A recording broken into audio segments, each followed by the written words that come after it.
নমস্কার বন্ধুরা, সবাই কেমন আছেন? আজ আমি আলু, বেগুন, বড়ি, কলমি শাক দিয়ে একটা নিরামিষ সবজি রেসিপি আপনাদের শেয়ার করতে চলেছি। তার জন্য গরম তেলে নিয়ে নিয়েছি লঙ্কা ফোড়ন, পাঁচ ফোড়ন। তাতে বড়িটা দিয়ে একটু নেড়েচেড়ে নেওয়ার পর কেটে রাখা আলু, বেগুনটা একটু নুন হলুদ দিয়ে ভেজে নেবো।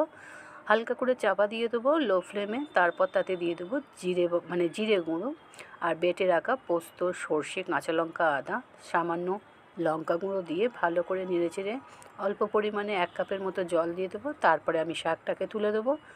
শাকটাকে তুলে দেওয়ার পর এর ওপরে হালকা করে একটু নুন দিয়ে এটাকে ঢাকা দিয়ে দেবো 5 মিনিটের জন্য। 5 মিনিট পরে দেখুন আবার এটাকে সুন্দর করে নাড়িয়ে দেওয়ার পর আবার এটাকে ঢেকে দেবো 5 মিনিটের জন্য লো ফ্লেমে। 5 মিনিট পরে গ্যাসের ফ্লেমটাকে জোরে দিয়ে ভালো করে শাকটাকে নেড়ে চেড়ে জলটাকে শুকিয়ে নেবার পর গ্যাসের ফ্লেমটাকে বন্ধ করে সবজিটাকে একটা বাটিতে ঢেলে নেব।